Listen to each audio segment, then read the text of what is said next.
Good morning students. Next video में हमने हमारे जो कर चले फिदा वो काव्य देखी।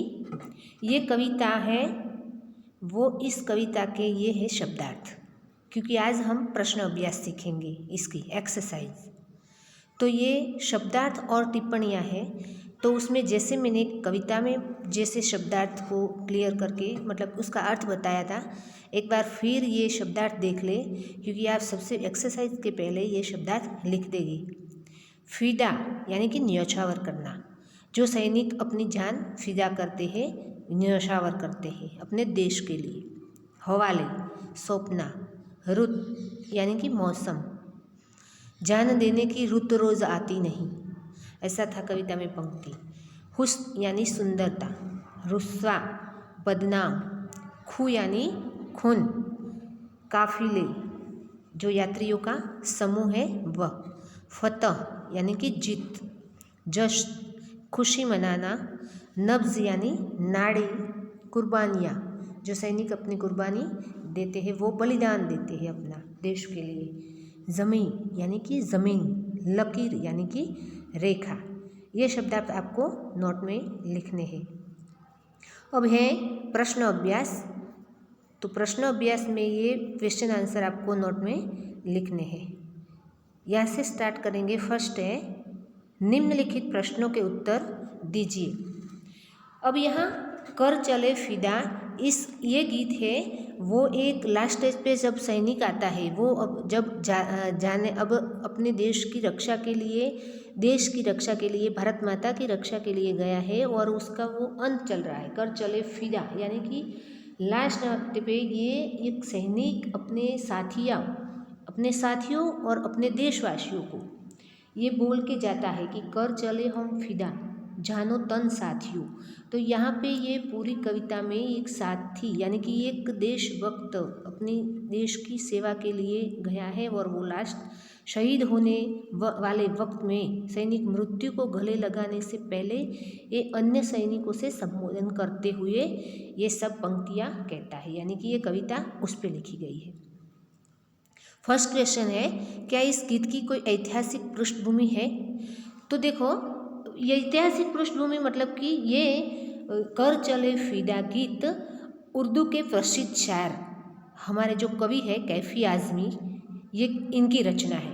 कैफ़ी आज़मी ने ये कर चले फिदा गीत उर्दू में गाया है और यह गीत वर्ष 1962 में भारत चीन युद्ध की ऐतिहासिक पृष्ठभूमि पर बनने वाली फिल्म थी हकीकत। ये हकीकत फिल्म का गाना है जो बनी थी 1962 में।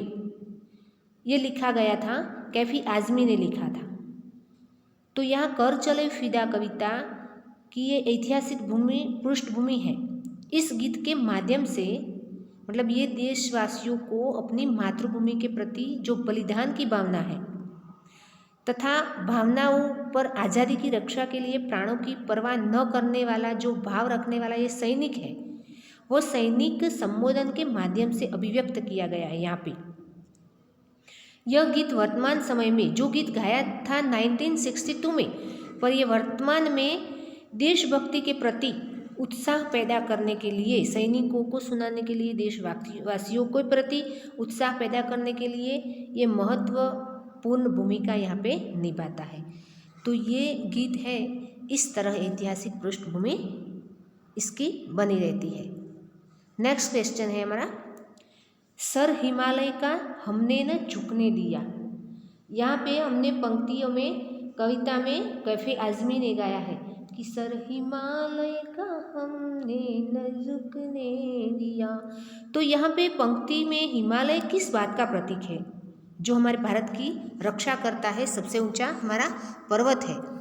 जो हिमालय पर्वत है हमारे भारत के उत्तर में खड़ा है, जो उसका पहरेदार है, हमारे सारे देश की रक्षा करता है आंधी से, पवन से, बारिश से, तूफानों से। जो हिमालय पर्वत भारत के उत्तर में खड़ा है, जो पहरेदार है हमारे देश की रक्षा के लिए, जो देश की अस्मिता तथा ताज का एक प्रतीक भी है। तो ये सर हिमालय का न झुकने दिया, इस पंक्ति में हिमालय किस बात का प्रतीक है? तो भारत चीन युद्ध के दौरान हिमालय की वादियों एवं जो चोटियों पर दुश्मनों के कब्जे को रोकने के लिए जवानों ने अपनी कुर्बानियां दे दी। भारतीय सैनिकों ने अपने बलिदान के द्वारा हिमालय के गौरव को पदललित होने से रोक लिया, क्योंकि हिमालय हमारे स्वाभिमान का प्रतीक है। इस पंक्ति में जो हिमालय शब्द है, सर हिमालय का हमने न झुकने दिया, तो इस पंक्ति में जो हिमालय है वो हिमालय हमारे स्वाभिमान का प्रतीक है। इस पंक्ति में हिमालय भारतीय वीरता की अविचल प्रवृत्तियों का भी प्रतीक बनकर सामने आया है। हर तरफ से हमारी हिमालय रक्षा करता है। तो ये हिमालय हमारी रक्षा करता है, इसलिए हिमालय की रक्षा हम करेंगे। सर यानी कि हिमालय की चोटियों को कभी आँच न आने देंगे। हिमालय भारतीय की वीरता की अविचल प्रवृत्ति का भी प्रतीक बनकर सामने आया है। तो ऐसा लिखेंगे आप आंसर में। नेक्स्ट क्वेश्चन है हमारा, इस गीत में धरती को दुल्हन क्यों कहा है? आज धरती बनी है दुल्हन साथियों। तो वो सैनिक अपने साथियों को क्या बोल रहा है कि दुल्हन, एक धरती को दुल्हन की उपमा दी है। तो आज धरती बनी है दुल्हन साथियों, इस पंक्ति से कवि इस धरती पर क्या है, क्या बात करना चाहता है? तो जो इस गीत है, ये गीत कर चले फिदा, तो इस देश में सैनिकों और भारत भूमि में प्रेमी और प्रेमिका का संबंध दिखाया है। सैनिक और भारत भूमि दोनों में प्रेमी और प्रेमिका का संबंध निभाया। किस तरह निभाया? को धरती को दुल्हन बना दिया है।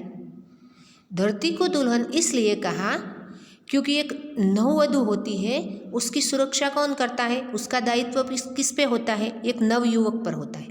और ये नवयुवक है वो जिस तरह नववधू की रक्षा करता है, उसके लिए अपनी जान तक न्यौछावर कर देता है, तो ठीक उसी प्रकार आज भारत भूमि भी अनेक देशभक्तों के रक्त के स्थान पर लाल रंग के वस्त्रों में सजी दुल्हन के समान है। ये भारत भूमि ये दुल्हन के समान है और उसकी रक्षा करना सैनिक की फर्ज है।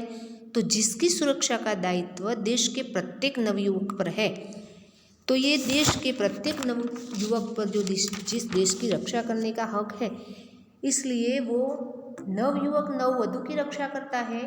उसी तरह ये देशवासी यानी कि सैनिक, हमारे देश के सैनिक हमारे देश धरती भारत की धरती की रक्षा करते हैं। इसलिए यहाँ पे बोला गया धरती को दुल्हन कहा गया है, क्योंकि इसकी रक्षा सैनिक करते हैं इसलिए। चौथा क्वेश्चन है हमारा, गीत में ऐसी क्या खास बात होती है कि वे जीवन भर याद रह जाते हैं? गीत में ऐसी क्या बात है वो जीवन भर याद रह जाते हैं? तो ये गीत है कर चले फिदा। तो गीत में एक ऐसा जज्बा था, ऐसा जोश एवं मर्म होता है जो हृदय को गहराइयों को स्पर्श करता है, हमारे हृदय की गहराइयों को स्पर्श कर देता है। ऐसे ऐसे एक एक पंक्ति में ऐसे ऐसे वर्ड लिखे हैं, ऐसे ऐसी पंक्तियाँ हैं कि हमारे हृदय को छू जाता है, स्पर्श कर देता है।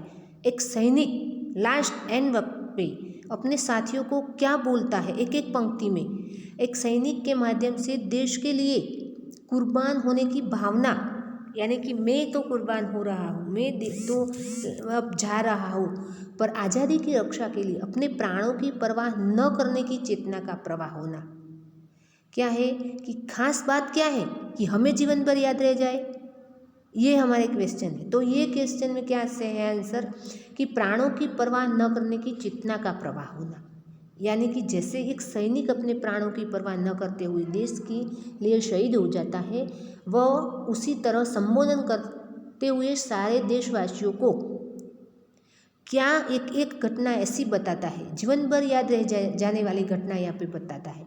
देश के लिए मरने के गर्व का अनुभव दिल को छू जाता है कि मैं देश के लिए मर रहा हूँ, मुझे गर्व है हमारे देश के लिए मरने में, शहीद होने में। अपना सिर कटाकर भी देश के मस्तक को ऊंचा रखने का भाव है।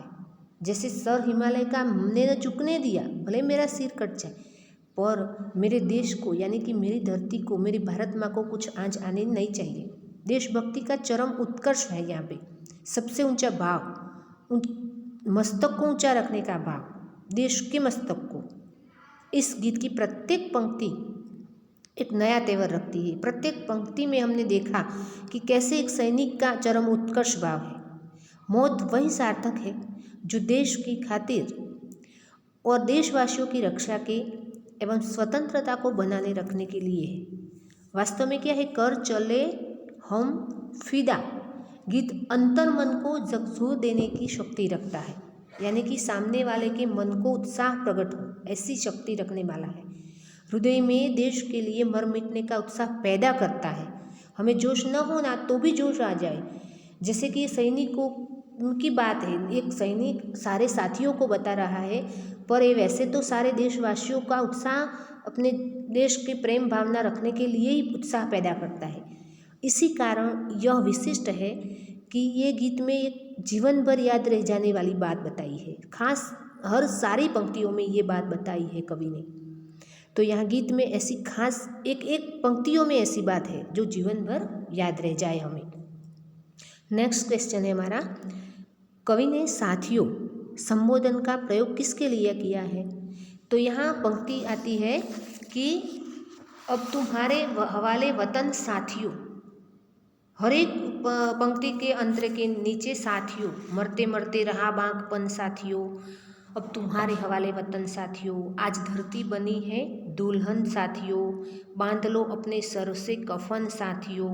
तो ऐसे कितनी बार ये संबोधन करता है एक सैनिक अपने साथियों को कि साथियों संबोधन का प्रयोग कर चले हम फिदा गीत में सैनिकों को संबोधन का स्थान दिया है। गीत के अंतर्गत सैनिक अपनी वीरता से देश की रक्षा करने में सफल रहे हैं। पहले भी सफल थे ये सैनिक, जब गीत गा के सबको साथियों को संबोधन करता है तब भी सफल है और लास्ट एंड तक फ्यूचर में भी रहेगा। तो उसी का वर्णन करते हुए भविष्य में देश की रक्षा का भार हमारी युवा शक्ति को सौंपने के लिए विदा ले रहा है अब। तो सैनिक अपने संबोधन में देश की युवा शक्ति के लिए साथियों शब्द का प्रयोग करता है। सारी युवा शक्ति की बात है यहाँ पे। अकेले वो ही नहीं जो देश की सेवा के लिए सैनिक बन के हिमालय या अपनी सीमा पे खड़े हैं, उन एक ही लोगों की बात नहीं। यहाँ पे साथियों शब्द सारी युवा शक्ति, हमारे देश के जितने युवा शक्ति है उन सारी युवा शक्ति के लिए साथियों शब्द का प्रयोग किया है। उसी का वर्णन करते हुए जो भविष्य में देश की रक्षा करने के भार में हमारी युवा शक्ति को सौंप कर विदा ले जा रहे हैं। तो ये सारी युवा शक्ति हमारे देश की सारे युवा धन की बात को यहाँ पे साथियों संबोधन प्रयोग किया है। नेक्स्ट, कवि ने इस कविता में किस काफिले को आगे बढ़ाने रहने की बात कही है? कवि ने यह काफिला शब्द, ये जो यात्रियों का समूह इसका अर्थ होता है। तो इस कविता में कवि ने क्या कहा है कि काफिले को आगे बढ़ते रहना, यात्रियों का जो समूह है। तो कवि वीर सैनिकों के मनोभाव को व्यक्त करते हुए, जो सैनिक है उनके मनोभाव अंदर के भाव का व्यक्त करते हुए देश पर मर मिटने का उत्साह कम नहीं होना चाहिए। आज़ादी पाने के लिए जिस तरह युवाओं ने अपनी जवानी न्यौछावर कर दी है, पहले भी की थी अब भी कर रहा है और करेगा, तो जवानों ने अपनी जो जवानी न्यौछावर कर दी है, उसी तरह आज़ादी के बाद के कई युद्धों में भी सैनिकों ने ऐसा बलिदान किया है। कई युद्ध हो गए और ऐसा बलिदान कई शहीदों ने दिया है। विजय की एक मशाल जलती रही है और जलती रहनी चाहिए। तो काफिला शब्द यात्रियों का जो समूह है, हमारी युवा शक्ति को देश की रक्षा तथा आज़ादी की सुरक्षा के लिए हमें हमेशा तत्पर रहना होगा। काफिले शब्द सतत प्रक्रिया को सामने रखने के लिए, सतत ये काम करना है हमें, तो सतत प्रक्रिया को सामने रखने के लिए गीत में यहाँ पे आया है। यह देश के लिए दी जाने वाली कुर्बानियों की निरंतरता की ओर इशारा करता है। निरंतर यानी कि सतत, ये काम सतत ही होना चाहिए, इसे ये काम रुकना नहीं चाहिए। तो यहाँ पे जो काफिला शब्द है सतत प्रक्रिया करने के लिए, निरंतर प्रक्रिया करने के लिए ये शब्द, ये इसकी बाद इसकी ओर इशारा करता है। ये काफिला शब्द है वो सतत कार्य करने के लिए, निरंतर अविरत कार्य करने के लिए यहाँ पे काफिलों आगे बढ़ने की बात यहाँ पे बताई है कवि ने। इस गीत में सर पर कफन बांधना, कफन यानी कि जो मृत्यु के बाद जो व्यक्ति को उठाने के लिए जो कपड़ा होता है उसे कफन बांध के तैयार हो जाना। कफन बांधना किस ओर से संकेत करता है यहाँ पे गीत में, तो ये गीत है कर चले हम फिदा। तो ये गीत में कवि ने देशवासियों को देश के लिए मर मिटने की परंपरा की याद दिलाई है, क्योंकि ऐसा नहीं कि अब ये सैनिक जा रहा है, इसके पहले कई सैनिक ने अपनी जान कुर्बान कर दी है। और इस गीत में भी कवि मानता है कि हमें कुर्बानियों के लिए मार्ग को वीरान नहीं होने देंगे, हमें ऐसे काफिले सजाते रहना है। कफन, सर पर कफन बांधना, यानी कि हमें ऐसे काफिले सजाते रहना होगा जो देश के लिए बलिदान करने को सदैव तत्पर रहे। यहाँ से हम सैनिक बन के जो जाते हैं उसे ये बोला जाता है कि आप अपने देश के लिए ही जी रहे हो, कभी भी आपकी मौत आ सकती है, बलिदान के लिए आप तत्पर ही रहना, क्योंकि आज़ादी के बाद आज़ादी की सुरक्षा परम आवश्यक है। इसके लिए हर समय हमें सचेत रहते हुए देश के अंदर तथा बाहर दुश्मनों को समाप्त करने के लिए मौत को गले लगाने हेतु सिर पर कफन बांधकर तैयार ही रहना पड़ता है। कब हम शहीद हो जाए, कब हमारी मौत हो जाए, तो वैसे हमें पीछे हटना नहीं, तो कफन बांध कर ही जाने का है। यहाँ पे तो ये सैनिक सारे साथियों को बता रहा है, क्योंकि इस गीत में सर पर कफन बांधना मुहावरे का प्रयोग, देश के लिए मर मिटना, सर पर कफन बांधना ये मुहावरा है, तो इसका अर्थ होगा कि देश के लिए मर मिटने हेतु तैयार रहने की मानसिकता का द्योतक है। ये मुहावरा भी हो, सर पर कफन बांधना यानी देश के लिए मर मिटने के लिए तैयार होना। लास्ट क्वेश्चन है, इस कविता का प्रतिपाद्य अपने शब्दों में, यानी कि जो प्रत्येक वाणी को अपनी जिंदगी प्यारी है, जो प्रत्येक प्राणी है, यानी कि मनुष्य, हम मानवीय है, मनुष्य है तो एक सामाजिक प्राणी, हम समाज में रहते हैं इसलिए सामाजिक प्राणी है। तो प्रत्येक प्राणी है हम जिसको अपनी जिंदगी प्यारी है। असाध्य रोगी को भी लंबा जीवन जीना चाहता है, क्योंकि वो असाध्य रोगी है, जो रोग कभी मिटता नहीं, मिटने वाला भी नहीं, तो भी वो अब मैं अभी मर जाऊँ ऐसा तो कोई सोचेगा नहीं, मुझे भी जीना है कुछ दवाई लेके वैद्य के पास जाके। तो प्रत्येक प्राणी को अपनी जिंदगी प्यारी ही है, उसे जीना है। तो वृद्ध तथा लाचार भी मरने की बात कभी नहीं सोचते, बहुत 100 साल हो गए होंगे ना, तब भी वो मरने की बात कभी नहीं सोचते। मृत्यु नज़दीक देख अहिंसक भी हिंसक बन जाते हैं। जो मृत्यु जैसे नज़दीक आता है ना, तो कभी हिंसा न करने वाला, यानी कि कभी किसी पर हाथ न उठाने वाला व्यक्ति भी हिंसक वहाँ पे बन जाएगा, अपनी जान बचाने के लिए हिंसक बन जाता है। तो ऐसे में देश की सीमाओं पर तैनात सैनिकों का जीवन एक आदर्श चेतना को सामने लाने का प्रयास करता है। और वह तो सैनिक है, युवा है, तो उसे भी जीने का हक है। पर ऐसे में क्या है, देश की सीमाओं पर जो तैनात सैनिक होते हैं, जीवन एक आदर्श चेतना को सामने लाने का प्रयास है। कर चले हम फिदाई गीत में कवि ने सैनिकों के माध्यम से देश के लिए अपने प्राण न्यौछावर करने वाले लोगों की भावना को अलौकित किया है। यहाँ क्या है कि ऐसे सैनिक जो अपने सैनिक ऐसे नहीं करेंगे, अपने प्राण न्यौछावर करने की बात ये सैनिक नहीं करेगा, तो ये भावना लोगों में जागृत नहीं होगी, अलौकित नहीं होगी। देश की रक्षा में अपने प्राणों का उत्सर्ग करने वाला सैनिक ऐसी ही अपेक्षा आने वाली युवा पीढ़ी के साथ रखता है, युवा पीढ़ी से भी करता है। सारी युवा पीढ़ी को ये संबोधन करते बोलता है।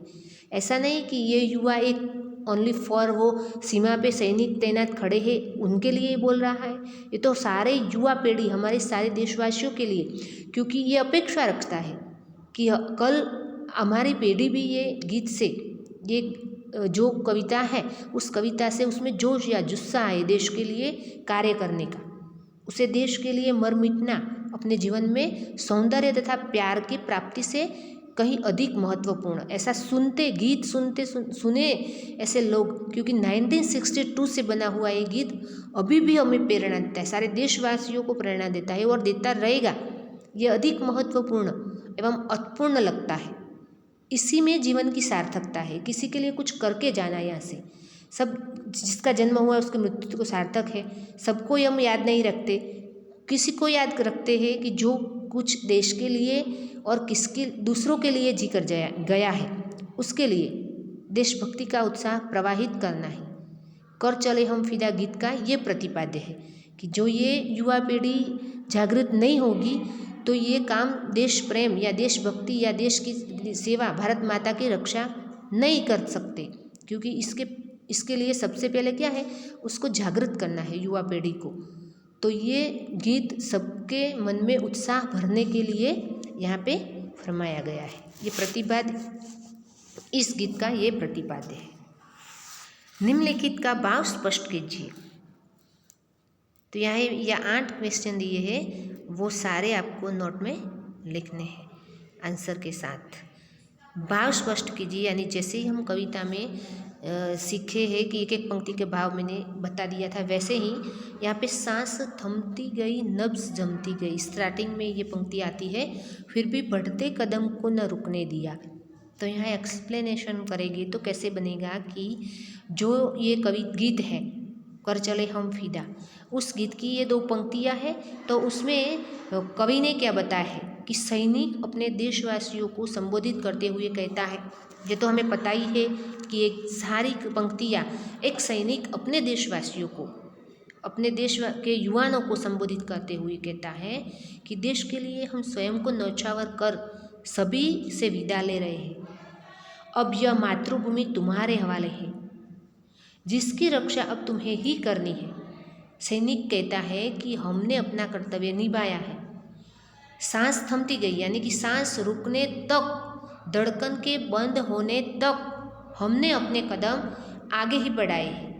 नब्ज यानी कि नाड़ी जमती गई, हमारी जो खून है वो जमता गया, तब तक मैंने अपना, हम आगे ही बढ़ते रहे हैं, कदम हमारे आगे ही बढ़ते रहे हैं। हमने खुद को मिटा कर भी हिमालय का मस्तक झुकने नहीं दिया, फिर भी हमारा बढ़ते कदम को रुकने नहीं दिया।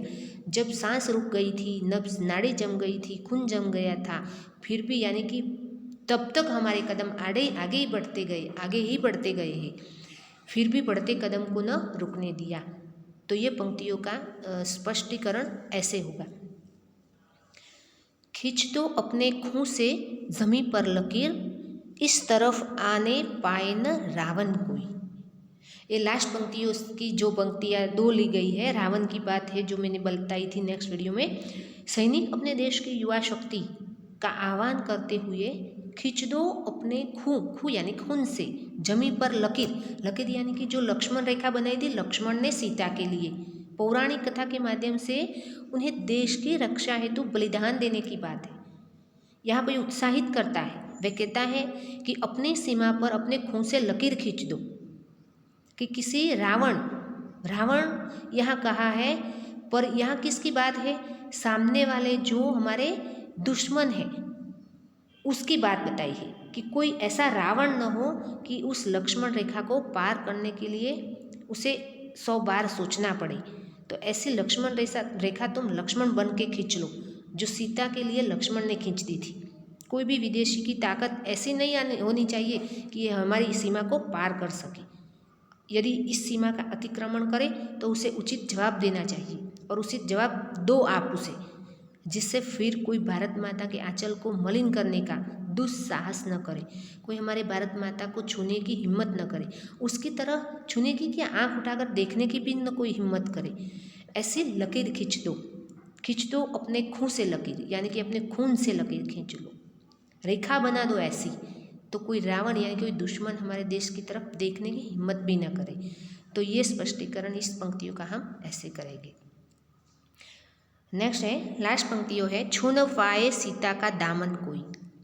सीता का दामन, वो भी ये लास्ट पंक्तियों से लिया गया है। राम भी तुम, अब लक्ष्मण भी तुम हो, क्योंकि राम और लक्ष्मण दोनों मिलकर पूरे रावण या लंका को नष्ट कर दिया था, राक्षस जाति का नाश कर दिया था।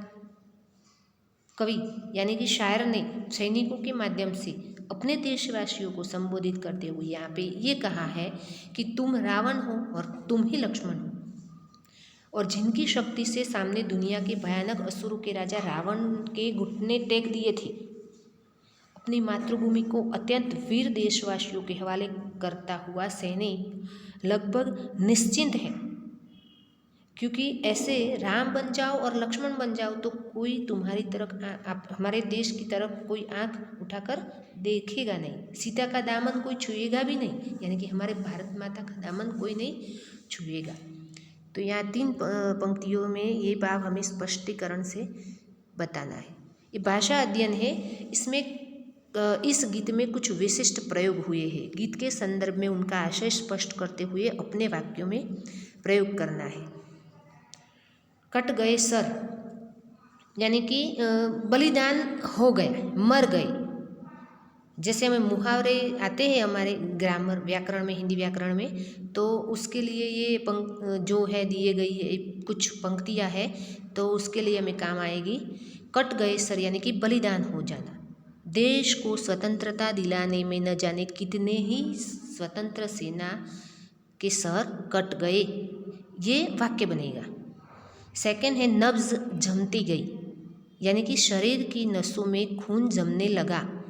इसका वाक्य प्रयोग बनाना है तो हम ये बना सकते हैं कि भीषण ठंड के कारण हिमालय की बर्फीली चोटियों पर लड़ने वाले सैनिक की नब्ज जमती गई, फिर भी वह लड़ते रहे, ऐसा लिख सकते हैं। जान देने की रुत रोज़ आती नहीं, ऐसा था तो जान देने की रुत यानी जीवन देने का अवसर, बलिदान देने का अवसर। वाक्य प्रयोग करें तो अपनी मातृभूमि पर जान देने की रुत कभी कभी ही आती है, रोज़ आती नहीं। हाथ उठने लगे, हाथ उठने लगे यानी कि आघात या आक्रमण होना। पड़ोसी धर्म निभाना पड़ोसी का कर्तव्य है, किंतु जब पड़ोसी का हाथ उठने लगे तो उस हाथ को काट डालना चाहिए। तो ये हम ऐसे लिख देंगे, बस इतना ही लिखना है। सबसे पहले आप शब्दार्थ लिखेंगे, इसके बाद फर्स्ट ये जो हमें 8 क्वेश्चन मिले हैं वो, इसके बाद ये पंक्तियों का भाव स्पष्ट करेंगे और ये जो कुछ है पंक्तियाँ उसको अर्थ देके वाक्य प्रयोग करेंगे। ऐसे आप एक्सरसाइज लिखेंगे। थैंक्स।